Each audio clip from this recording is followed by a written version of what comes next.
So I recommend that if you got a chance to watch the whole movie, that's good. But I do recommend that you go to, it's 1 hour and 8 minutes, and you can, I think it's free on YouTube. The whole movie, I believe, is on YouTube. But I do have premium YouTube, so I can't say that it's available without that prescription. Doesn't matter. Look for V for Vendetta. The section that I'm speaking of is from 1 hour and 8 minutes up to 1 hour and 27 minutes. So you can get that experience that I'm speaking on. Let's see. So, all right. So let me go back and do a little transition here for a new beginning, if you will. Let's see.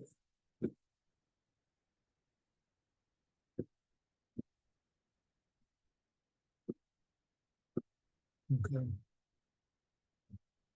So in actuality, Bismillahir Rahmanir Rahim, what we are into right now, we are continuing on the totality of this history. And the section that we're at right now, that is, I don't know, it could also incorporate next week and the week after that. But where we are right now, until we say we're out of that, we are still at the point of understanding the role of W.D. Farad, the founder of the original Nation of Islam, and the Honorable Elijah Muhammad, may Allah forgive him his sins and shortcomings and grant him paradise, their role in shaping Imam W.D. Muhammad. So that's what we're talking about. The influences that gave us who we had I should say, contributed to what we had in Imam W.D. Muhammad. So now, a little recap from where we've come. We talked about al-Islam coming to Africa, al-Islam's birth in Mecca, of course, and then it's coming to Africa. We talked about the Islamic empires and their rise upon the continent, and then we talked about the empire's decline and the tribal wars, the slave trade, the Middle Passage, the kidnapping, the shipping, the stripped. And parenthetically, stripped is just one word, but everything that goes into that word in the context of this history is just absolutely. In fact, one of the lines in the clip from V for Vendetta, which is exemplary, said, "What was done to me was monstrous. What was done to me was monstrous," and that is the case, right? So what were we stripped of? Name, language, culture, tradition, religion, history, memories, etc. Right? And another, we were talking about history, and just several things have come, in the past, but I want to go ahead and mention them now. One of the things about the history is also the hid story. The story that's been hidden, right? The hid story. When we talk about the I believe it's Sankofa bird, the Sankofa bird turning around with the egg in his mouth, flying forward. It's the hind story, Hind. What's behind us? The hind story, the hid story, and of course, I believe last week we talked about the high story. But all of these are things that were taken from us. So these are things that needed to be restored. Even in one of the scenes, in fact, the last scene of the portion that we looked at,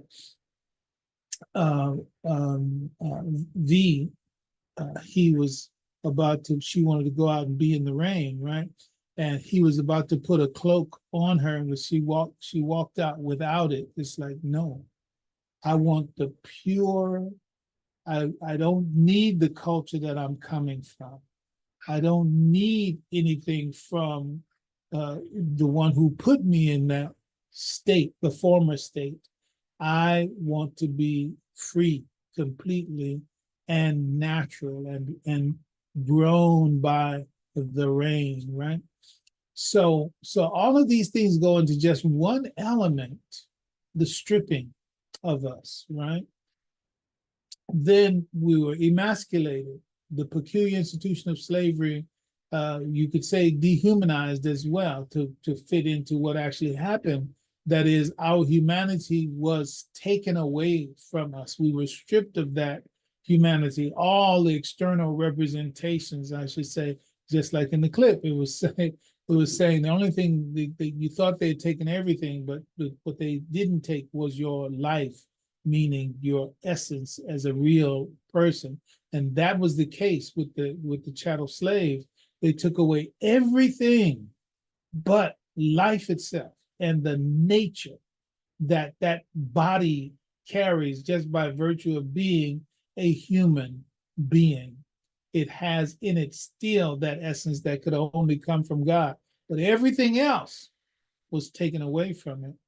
And Imam describes it as an experimental clinic designed to cause us to dysfunction in the vital areas of our lives.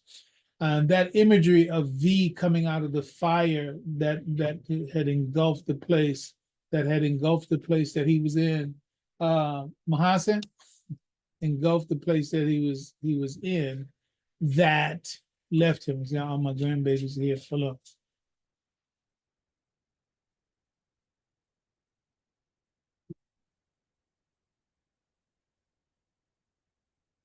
So they get interested in what grandpa is doing in there.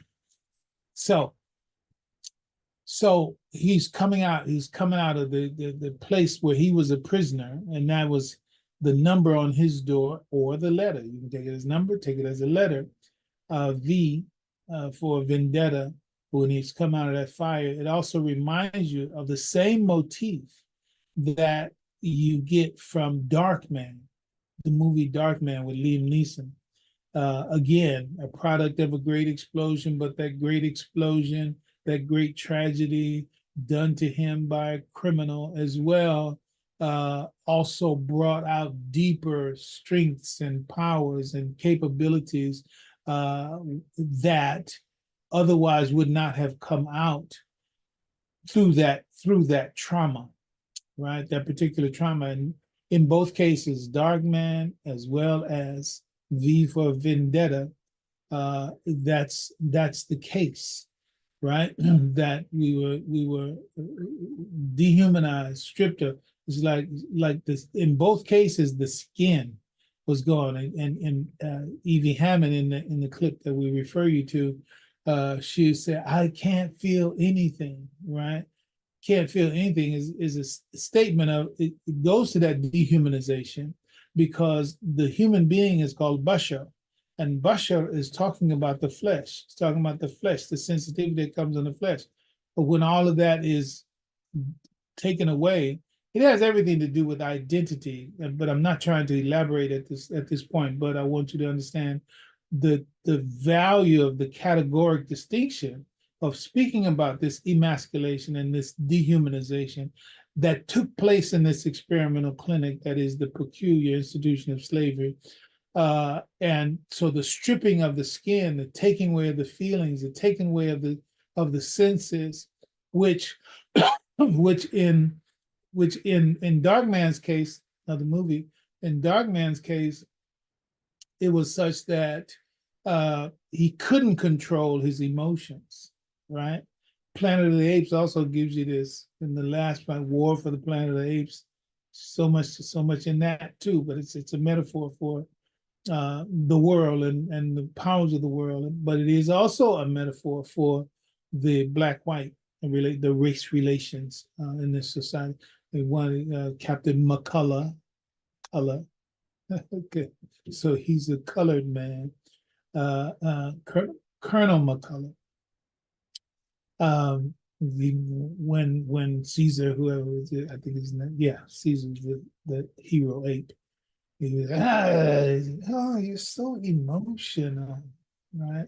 And that has been those things that would contain and rationally base our emotional responses has been stripped away from us. That is what we're deprived of. So the dark man, he's always trying to create another skin, but every skin that he creates doesn't last long enough, and he returns to the same condition, filled with anger, quote unquote, filled with hatred for who did what to them.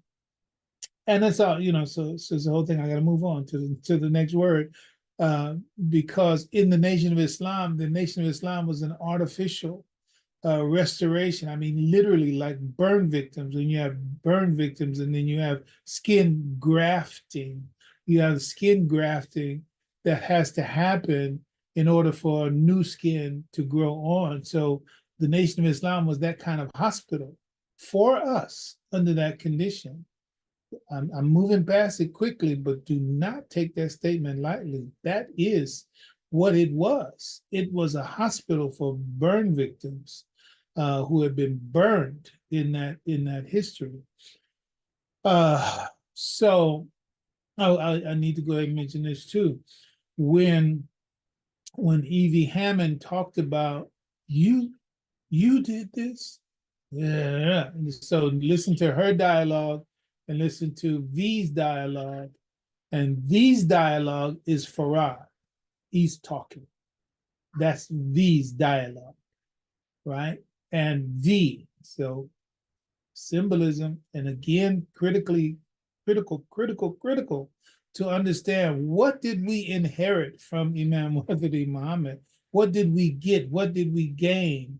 What was the powerful thing? Where was that? What, think about some other kind of iconic, beautiful, wonderful, powerful things, whatever, however you would describe it. That is, what was that cherished thing that the Imam, among them, certainly a different perspective on words and language, the different perspective on words and language, that we look at words and we look at language and we reflect on it. We don't just let it pass.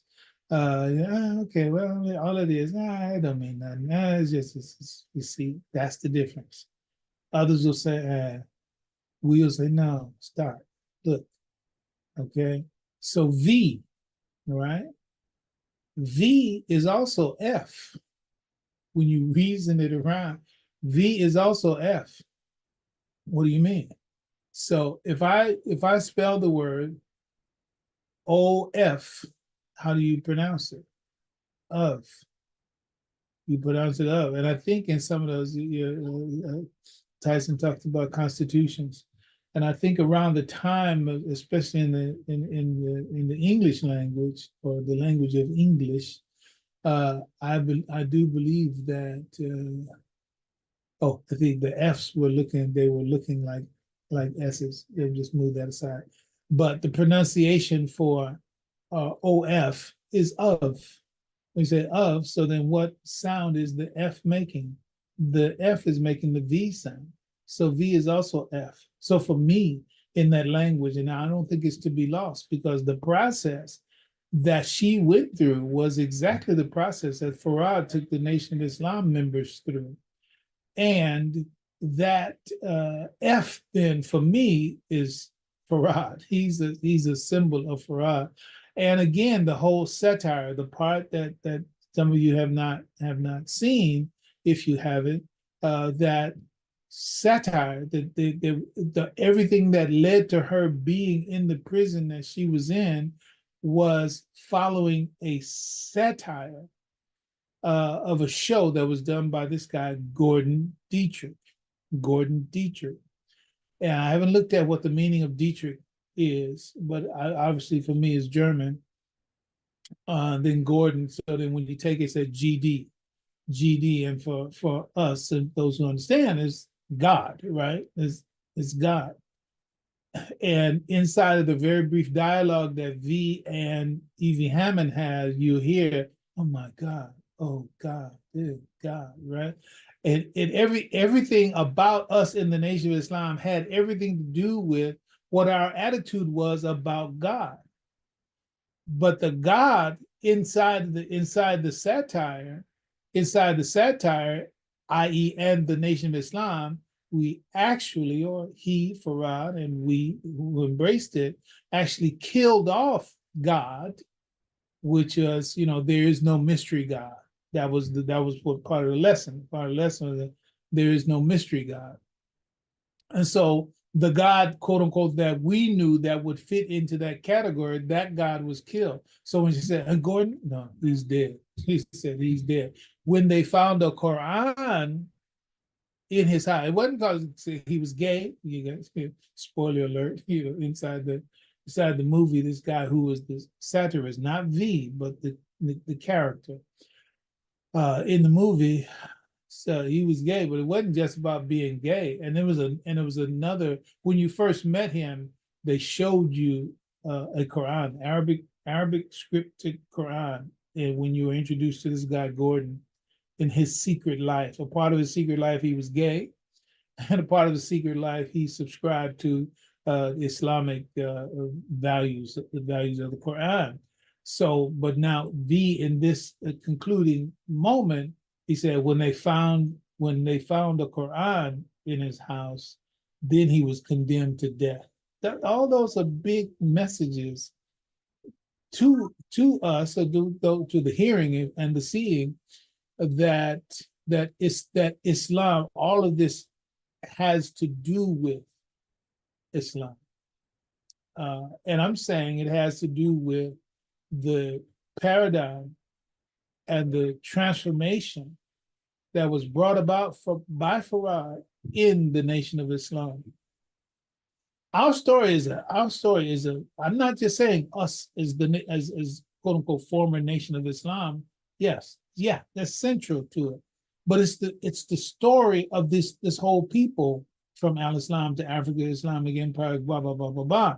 All of those people. So not just people who have been a part of the Nation of Islam share this history, but it's the I'm going to call it the point of the spear in the will of Allah with the best potential outcomes. Because when you look at how much of the world that exists right now and the mind that exists in the world right now, especially as it relates to those who have drawn upon the history and spirit of, we prefer Bilalian people, who have drawn on that, how much different is the world because of its presence, because of the presence of Muhammad Ali, because of the presence of Malcolm X, and Minister Louis Farrakhan, and who Imam W. Mohammed, and who those movements that were inspired, influenced, motivated, and driven by the James Brown and so many others, right? That were driven by and in their music and others to influence the world. So there's the saturation of the positivity that we see in the world, the best in the world right now, and to the extent that the world leans on the spirit, the character, the strength, the coolness of African American people. It's like, how different is the world because of the presence of those features in history, and how many of them can be cut off from, okay, anyone that's not influenced by anything of the Nation of Islam, take 2 steps back or whatever, right? It's like, I don't know, what would be left? What would be left? I mean, you think about whatever you want to think about. But let's get away from that. So the idea is, so you had V and that. All right. So then, so continue this brief recap. So the emasculation, then self-hated. This also is a big part of what actually happened to lead up to what the real description of the problem is, which is critical. The critical thing is, what is the problem? That is, what's the project that needs to be addressed to renovate, return, restore, rehumanize the people of that history. Okay. So one of the harms and one of the problems that have to be symptoms even that have to be addressed is the idea that they also became self-haters. Self-haters. I don't know how many of us, if you can, imagine looking in the mirror and hating what you see. You know? But that was one of the outcomes, one of the products of this experimental clinic, this peculiar institution of slavery. This self-hatred came to despise their own physical appearance. You know about all the ultrananola, the processed hair, skin lightener, skin brightener, all the rest of that. We literally came to despise our own physical appearance. And then those people were given the image of their kidnappers and enslavers as the image of God. And most of them came to believe it. All this happened in this stream of life for these people, such that at one point they became haters of themselves and worshipers of the one who put them in that condition as their God.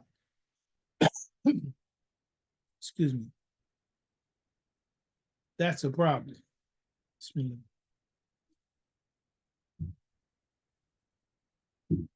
And then these same people, Tyson brought us the information that for nearly 300 years, some 270 years, the revolution against slavery, led by our great luminaries and heroes in Haiti,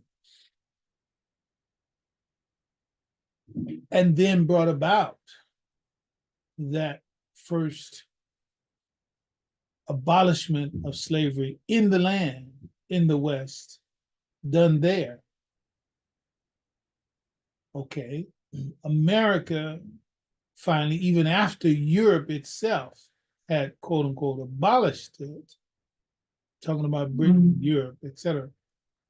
America finally relents after a civil war, okay, where millions were killed, so that in the interest of holding on to that peculiar institution of slavery, that's how it had to come through in America, but it wasn't finished with the end of the war. You know that now. You got some states, I think they still have the Confederate flag as their flag. I'm not absolutely certain about that, but it's enough of it around to know that it's around. So these other things, the stripping, the emasculation / dehumanization, the self-hatred, then even after the emancipation, quote unquote, the declaration, quote unquote, freedom for the slave, here comes the lynching. It's like free, but lynching. I'm about to go into some details on it. So I don't use the language, maybe some of you do, triggering. So this could be a triggering moment, maybe for some. But I gotta let you know. Lynched with impunity, meaning it's like picnic. I understand. We were told that the word picnic comes from pick a nigga. Picking it, we're gonna have a picnic. Pick a nigga. We'll hear more about that in principle in a minute. But lynching, it was an industry with memorabilia sold of it across the country. Isabel Wilkerson in her book Caste does just a marvel. That's where I got the real feel and understanding for it. I was not aware of it before reading this in her book. Speaking of lynching, she said, lynchings were part carnival, part torture chamber, and attracted thousands of onlookers who collectively became accomplices in public sadism. Just think about it. You can look at some movies on whatever streaming, Netflix, and you see this public sadism, and you see this vicious, animal, inhumane cruelty. Some of it even in the name of Christianity, and some of it in the name of Odin and Zeus or whoever else, right? And the but to imagine in the 20th century those things happen, and that being the real life condition and circumstance of those who were subject to this kind of mass psychosis. Let me just keep reading. Photographers were tipped off in advance and installed portable printing presses at the lynching sites to sell to lynchers and onlookers like photographers at a prom. They made postcards out of the gelatin prints for people to send to their loved ones. People mailed postcards of the severed, half-burned head of Will James atop a pole in Cairo, Illinois, 1907. They sent postcards of burned torsos that looked like the petrified victims of Vesuvius. Only these horrors had come at the hands of human beings in modern times. Some people framed the lynching photographs with locks of the victim's hair under glass if they had the ability to secure any. One spectator wrote on the back of his postcard from Waco, Texas in 1916, "This is the barbecue." So now you got the barbecue and the picnic now in that frame. "This is the barbecue we had last night. My picture is to the left with the cross over it. Your son, Joe." This was singularly American. Even the Nazis did not stoop to selling souvenirs of Auschwitz, wrote the Time magazine many years later. Lynching postcards were so common a form of communication in the turn of the 20th century America, that lynching scenes became a burgeoning, that is a growing subdepartment of the postcard industry. By 1908, the trade had grown so large, and the practice of sending postcards featuring the victims of mob murderers had become so repugnant that the U.S. Postmaster General banned the cards from the mails. But the new edict did not stop Americans from sharing their lynching exploits. From then on, they merely put the postcards in an envelope. This was common practice in the country, and the ex-slaves and their descendants were subject, and in many ways still subject, not as massively and not as overtly, etc., but it is not 100% gone from our times today. that you have to include that. You have to include that in this list.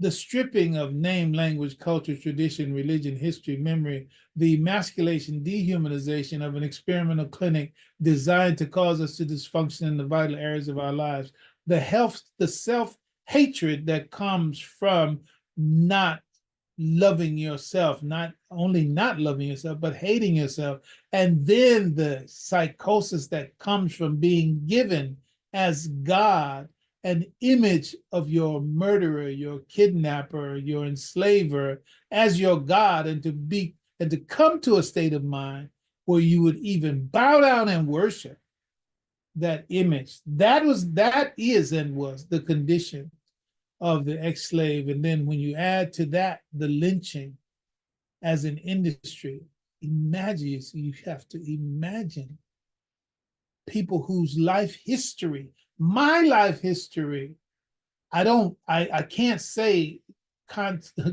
consciously that, but no, listen, I've never drank at a segregated water fountain, never rode on the back of the bus just because I did ride on the back of the bus. That's why I like the back of the bus. That stuff I did on the back of the bus. But I never went to the balcony of the theater because I had to or anything like that. Whatever the case, no.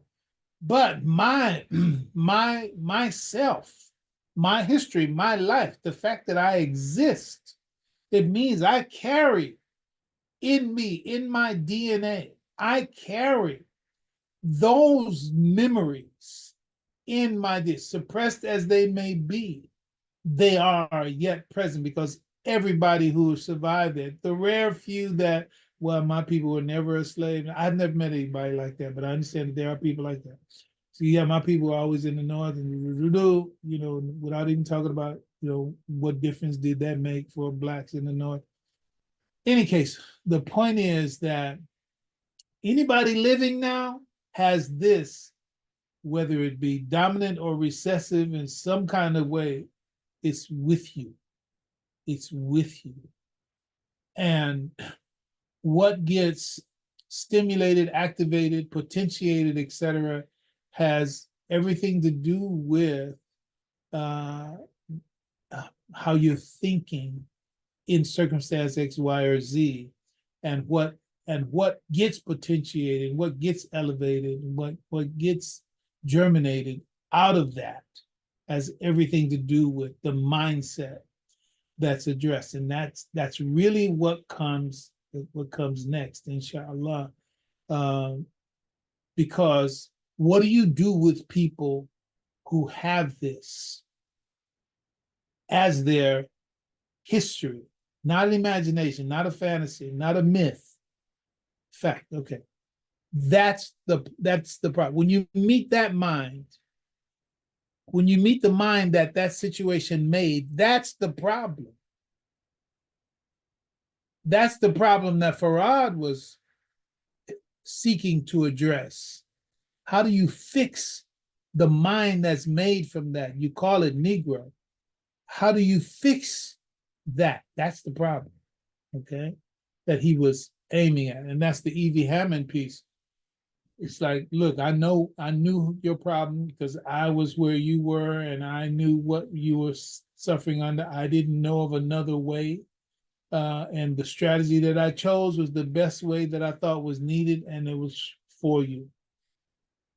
Well, that was Farad Muhammad relative to us. But now, continuing on this recap, because I didn't go into any of the details as I did on the self-hating, the emasculated, and the lynching and all that. But each one of these is a chapter in and of themselves.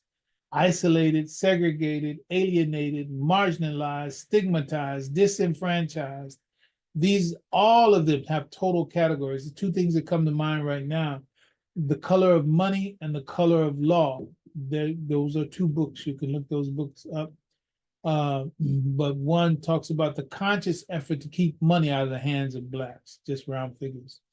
And also the conscious effort to write laws that were restrictive on the potential progress and advancement of Blacks, right? That's just as relates to the segregated, marginalized, disenfranchised, just that part of it.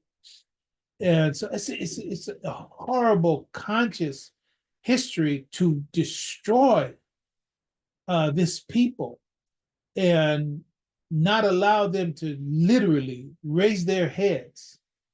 That's the reality, the lived reality for 300 and 400 years. Then we go on.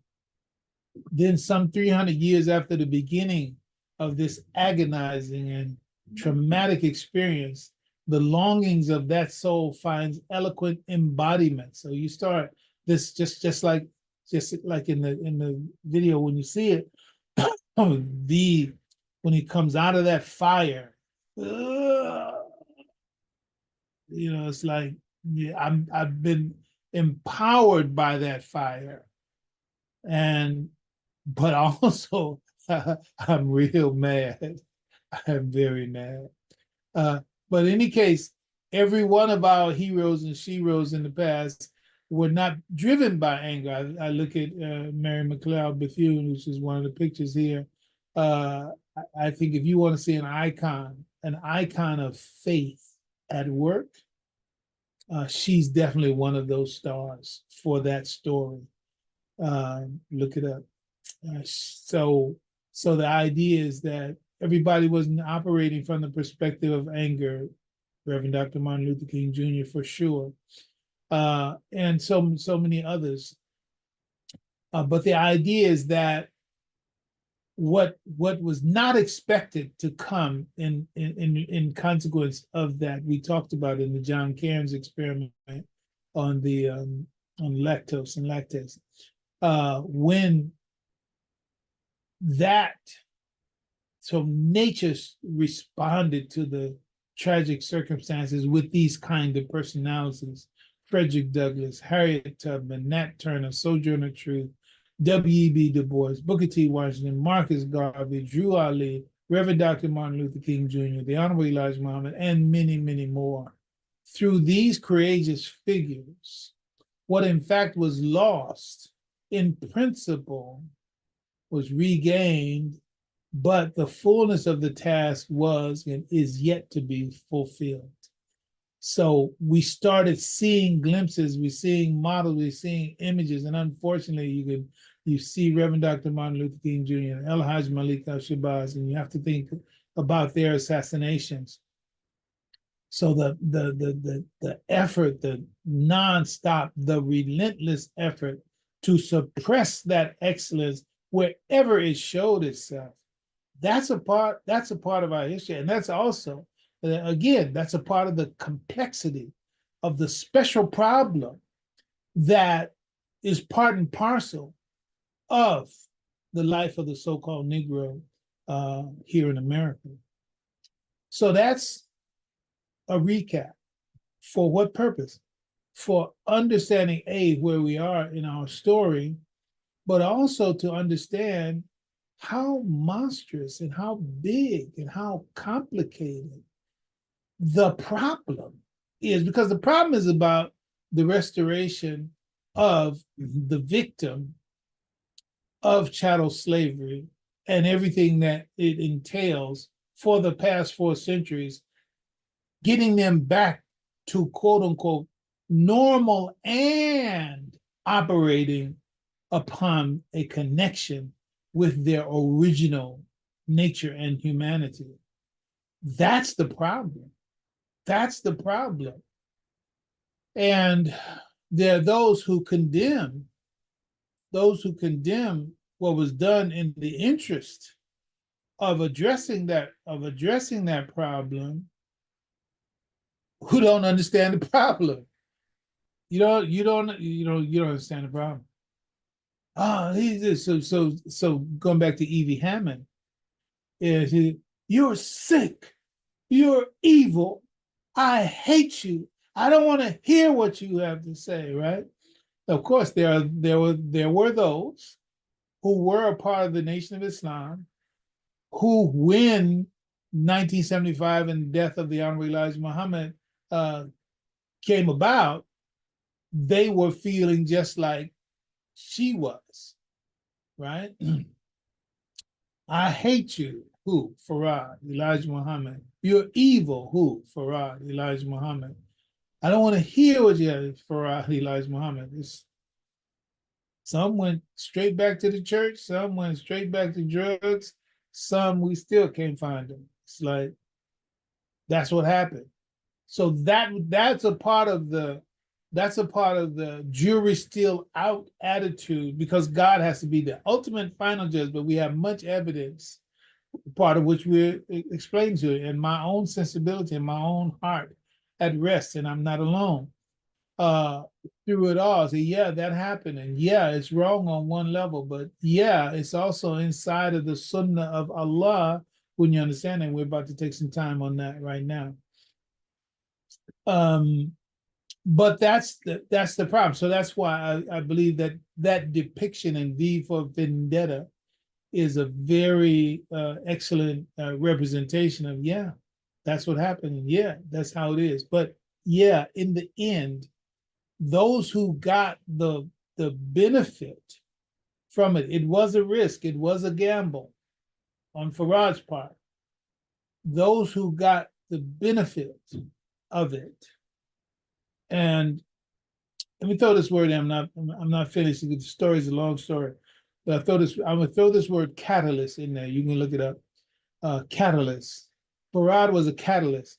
Farad did not give Imam W. Muhammad Rahimahullah, did not give Imam Wardi Muhammad what Imam Wardi Muhammad got and gave to us. He did create the preconditions for it, but he did not dictate the outcome. He did create the preconditions. He hoped for the outcome that the Imam explained to us. But Farad did not give Imam W. Muhammad what Imam Muhammad got. This came out of Imam Muhammad doing what he had been conditioned to do: obey God, live a moral life, be sincere-hearted, study the Quran, study knowledge, look into the symbols and understand their sources and understand their meanings, etc. And then Allah blessed him to understand that. That was what was hoped for. Again, the statements of the Honorable Elijah Muhammad and Clara Muhammad at the end of the days of the Nation of Islam and its originality, when they played a tape from Imam Muhammad, hoping that this would be the nail in Imam Muhammad's coffin. Elijah Muhammad heard it, and Clara Muhammad being there as well. And Elijah Muhammad says to Clara, isn't this what we have been hoping for? Right? So what does it mean? It's like they didn't know what it was looking for. We've already covered some of this. In the idea that we were all told as members of the Nation of Islam to get to hurry and get to work solving the problem, and to think deep and think beneath the surface and read beneath the surface, etc.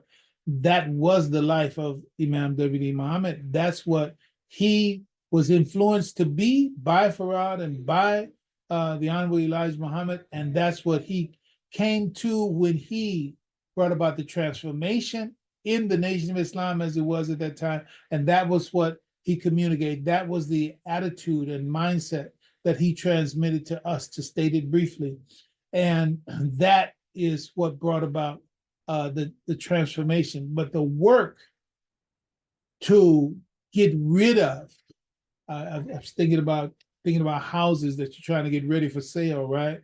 There's a whole lot of, you got to go in the basement, you got to go in the attic, you got to go in the garage, you got to do the landscaping, you got to repaint, you got to deal with the electricity, you got to deal with the plumbing, you got to deal with roofing, you got to deal with all that before that house is ready for the market, in that sense. Okay, well, that's what Farad and the Honorable Elijah Muhammad were doing, and that was what that work was in order to get us ready. And the Imam said, to get us, he, by the grace of Allah, was given tools and language that would help us re-enter the normal world, right?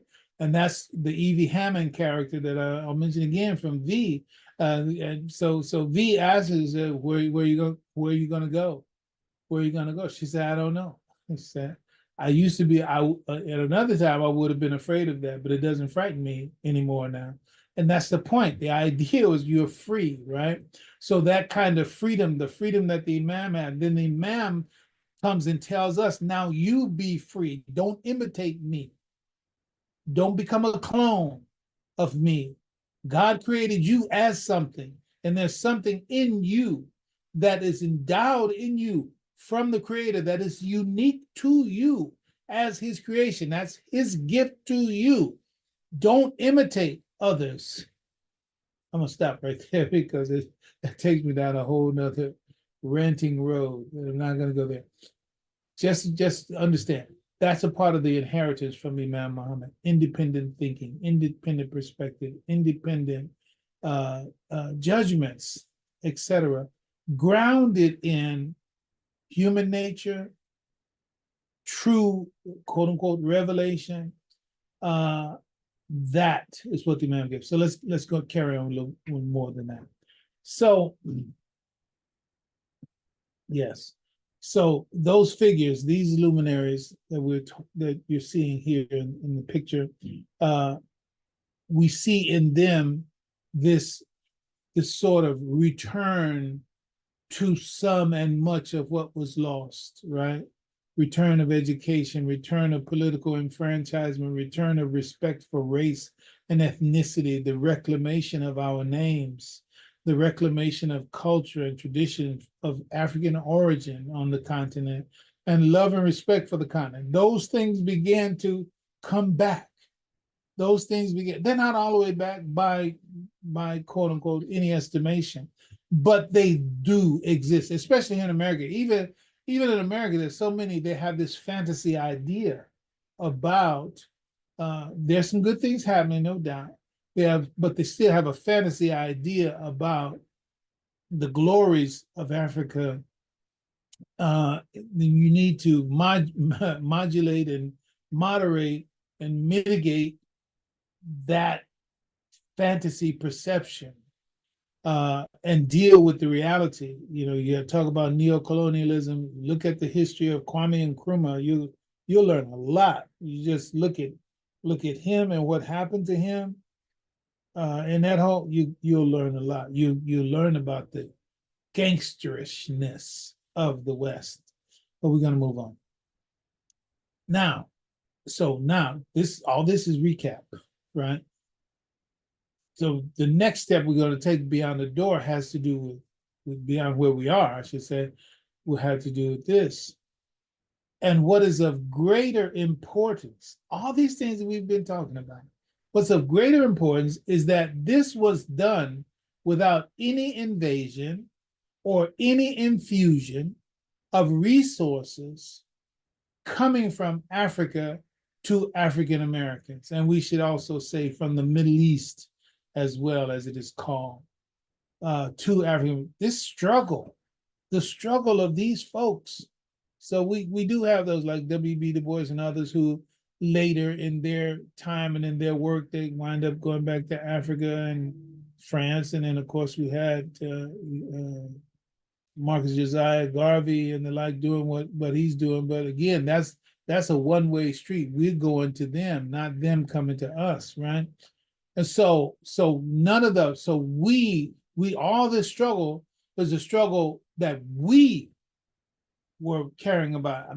Yes, I'm sure we can find places in history where some people notably had the desire for things to be different for us over here, but the mounted national historic efforts for let's go get our brothers and said no, didn't happen. So this 400-year struggle has essentially been a struggle by us, for us, and with us. Okay.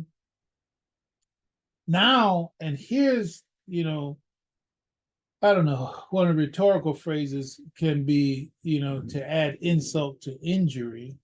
right? That's the spirit of my statement at this point, is that it's only after a blessed group of descendants of ex-chattel slaves, it's only after that. This is after Farad Muhammad and everything that came before him, and after Elijah Muhammad and everything that came before him, and after Imam W. Muhammad brings this independence of mind to Ashhadu an la ilaha illallah, Ashhadu anna Muhammad Rasulullah. It's only after the claim of Shahadatain by that group that struggled with everything that I've talked about before, and a solution was offered and it was embraced, and that created the precondition for us to be able to come to al-Islam with Tawheed, with Aqidah, etc. Now, most of them want to come to be our leaders and teachers in al-Islam. Now, come on now. Come on. You have to know why the associates of Imam W. Muhammad are utterly incensed by that attitude. It is just, it's hard for me to give that a break wherever I see it. It's like, man, miss me with that. But that's the case. Oh, Imam, he's not a scholar. Oh, you all are self-taught. You're autodidactic. You need to have a sheikh. Come on. I'm going to keep moving. It's another ranting road down there, but we're not going to take that right now. Let's move a little further in the story, but keep these matters in mind as we proceed. So now, let's touch on what we can touch on. So we're still inside of the idea of the special needs. We've talked about the master narrative, a new master narrative. We've identified also as the need for a social myth. And when you understand myths and you understand the role that they played, the sacred role that they played in the histories of many, many people, they can also be described as a noble lie. They can be described as a noble lie.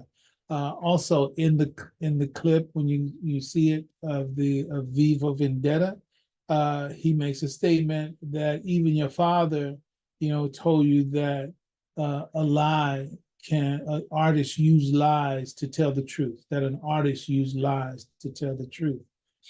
And again, he said, your father, right? So the idea is that myth are truths that are not necessarily historical.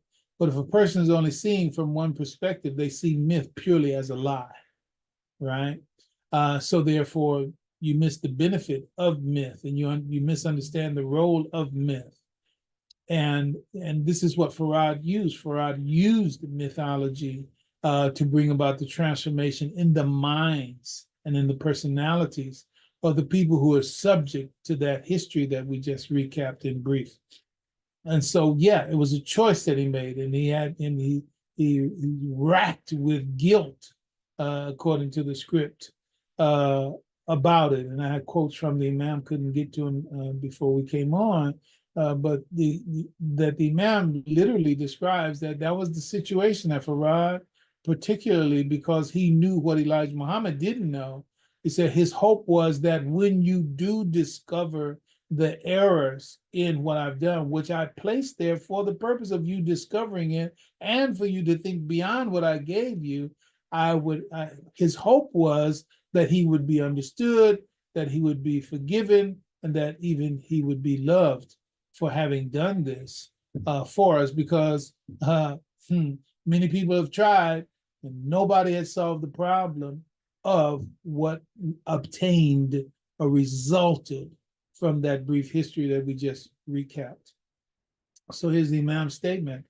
The Imam says, a religion that doesn't see the after effects of slavery on African-American people, or the effects of slavery on the African-American people or Black people, is not a religion that's going to have something special to offer to the down and out African person. A religion that will address the plight of the Black man from Africa to America and the new circumstances in America for opportunity, I think that religion will offer something special. It just so happens to be Islam for us, but I think any religion that will recognize that will have something special to offer Black people or African American people, end quote. So if Al-Islam, whatever was presented as Al-Islam, if it didn't address that circumstance, it's not going to have much, not going to bring about much benefit at all, because no matter what appears synthetically, and it's even with us as the Nation of Islam, the millions of acres of farmland, ships, and school system, etc. It's like very, very excellent in appearance, very excellent in appearance. And but in terms of sustainability and the what made it what it was, the basis upon which it was derived, it's like that was not the answer. And that is not the answer. It has to be organic, real, connected with human nature and the nature of reality and the plan of God for humanity. If it's not rooted in that, it's not long for this world. It just doesn't matter.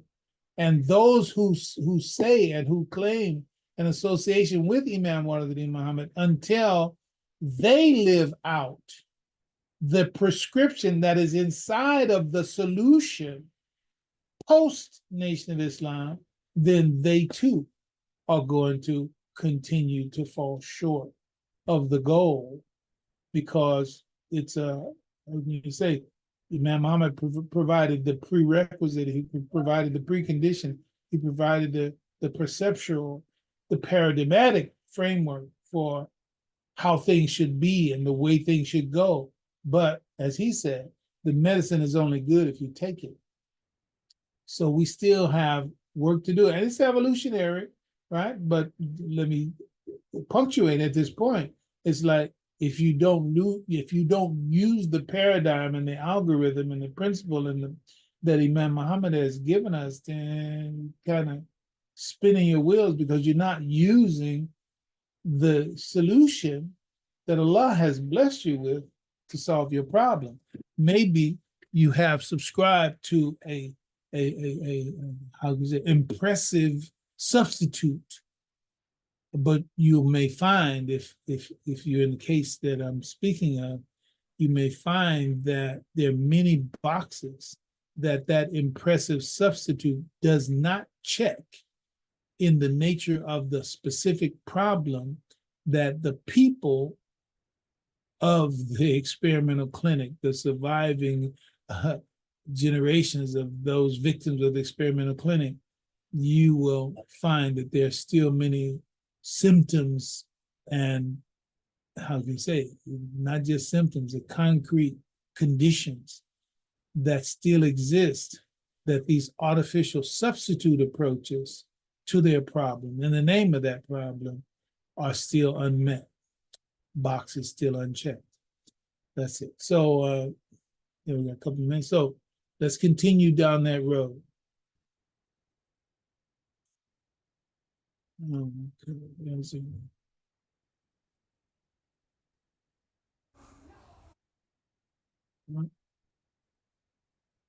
Okay, we had a little different order than but I'll go ahead and take it this way.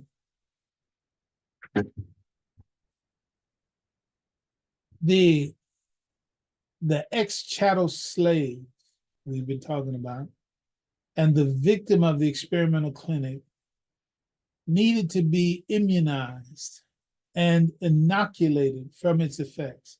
Have this in mind, that whatever that work was in the original Nation of Islam, it was an immunization and an inoculation from the effects of both, of being ex-chattel slave and, as such, victims of the experimental clinic. The general paradigm for immunization through inoculation involves introducing a controlled amount of an antigen into the body to stimulate the immune system to develop immunity against the specific pathogen without causing the disease itself. Okay, I believe you all know that that's how immunization works. They inject you with a little bit of the disease so that the natural antibodies can be generated by the immune system of the person. Well, that's what Farad did with us. The whites, the essence and the spirit of the white supremacy that was also injected into us in the form of Black supremacy. The idea of God, Mary, and Jesus that was also introduced to us in Alfonso, Babaji, and W.D. Farad. The whole idea of Trinitarianism, God the Father, God the Son, God the Holy Ghost, all of that is inside of the doctrine of the Nation of Islam.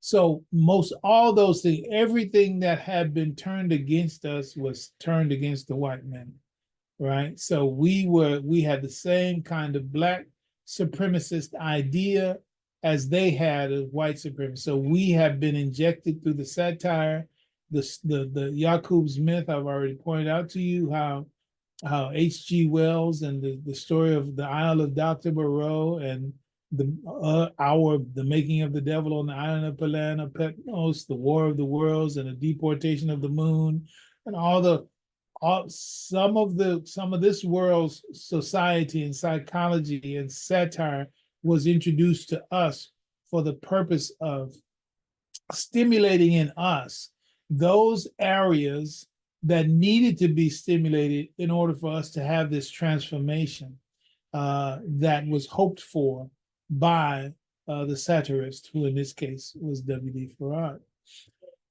So that's all a part of it. So now, what I want to get to is I'm kind of hesitating because my slides are not actually in the order that I intended. So what I'm going to do, I don't want to take this too far because I have to treat it differently. But let's just begin with this. Keeping this, and this will be the only thing that I'll say, and I'll close out.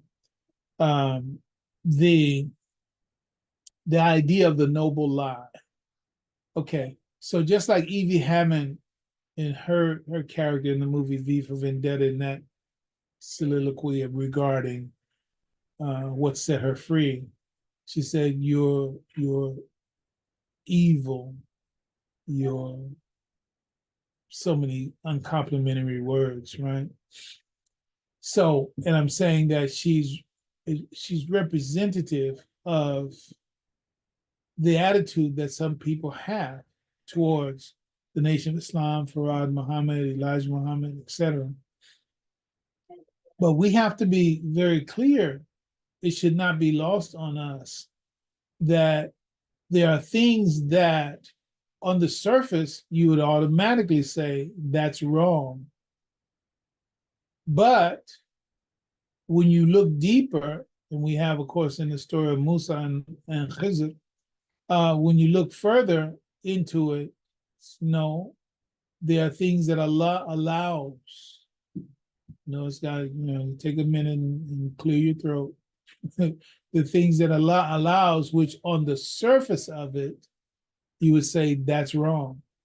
So in the 12th chapter, in the 76th verse of the Quran, so he began to search, meaning someone was told, they stole the king's beaker, right?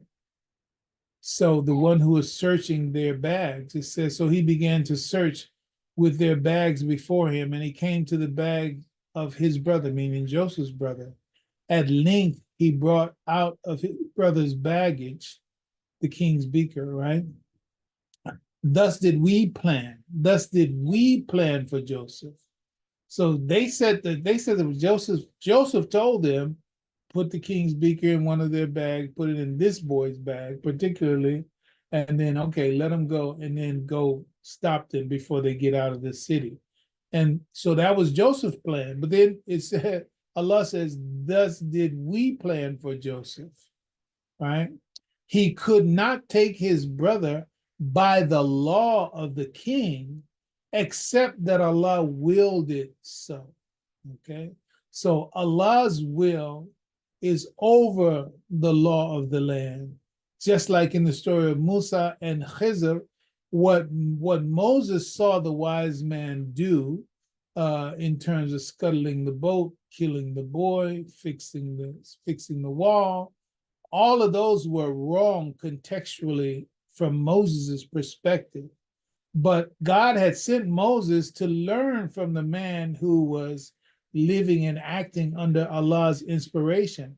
And under Allah's inspiration, there are things that Allah would have one do that don't conform to the law of the land or the common law that we understand. Such was the case with Joseph and the issue of the king's beaker, for him to keep his brother here with him. And I say, and finishing this translation here, this expression says, we raise to degrees of wisdom whom we please. Sometimes wisdom, not sometimes, wisdom is always greater than knowledge. You can have knowledge, but if you don't have the wisdom of what it is that you know, then you're going to stop short. That was the idea of Moses. He had the knowledge, but he didn't have the wisdom for life under the inspiration of God, not at that time. So we raise to degrees of wisdom whom we please, but over all endued with knowledge is one, the all-knowing. So yes, it is, and there's more to be said, and we'll get to it in our coming future presentations. But just understand that in order to appreciate and value it and to come to peace with the fact of the history of Farad and what he taught that was not true to the Honorable Elijah Muhammad and what was promulgated by and in the Nation of Islam, in order to understand where it can be reconciled with Al-Islam formally, it is in stories and principles and values like this one in Joseph's life. And you see the little note here about Moses versus the magicians, right? What was the difference between what Moses used and what the magicians used, right? It was what God willed, okay? And it's understanding the role of Allah and the freedom and intention and motivation of Allah, His Sunnah, for people in conditions like the conditions we were described in the life of the sleeping mentally dead so-called American Negro. Why wouldn't God do something unique for those people, in as much as their whole life and history is unique and unprecedented in the world? But of course, there are people who say, I'm not buying it. Okay, that's up to you, but I'm not finished also. So there'll be more to come on this story. It's a big story, complicated story. We're going to say more about it when we are together, inshallah, next week. So that's going to be my share for today. And we welcome any comments in closing out. Tyson, if you have anything you'd like to add and contribute at this point, please do so. Anybody else? Go ahead and chime in. For me, same as usual. Just I appreciate it, learning so much. Thank you for creating the space for us to learn our history. Alhamdulillah, alhamdulillah. Well, it's a blessing being with you. Holler at my boy for me when you see him, inshallah. And will do. That'd be great. No other comments before we close? Yeah, Imam, assalamu alaikum. Assalamu alaikum, everybody. Yeah, I lost it because I kept going with you. I made the mistake of not writing it down. But you mentioned 5. No, you mentioned V. You mentioned V, and I thought about 5. And I Yeah, thought about the 5 senses. I thought absolutely. about the 5 prayers. That's what it was. Allahu Akbar. I got it back. There you go. You see how the mind Allahu. works? Yeah, Yeah, that's what I wanted to throw in there. Thank you. yeah, fantastic. Yeah, inside the word 5, you have the F and the V in both of them as well, right? Alhamdulillah. All right. All right. So alhamdulillah, everybody have a wonderful day. Allah's peace be on you. Assalamu alaikum wa rahmatullahi wa barakatuh.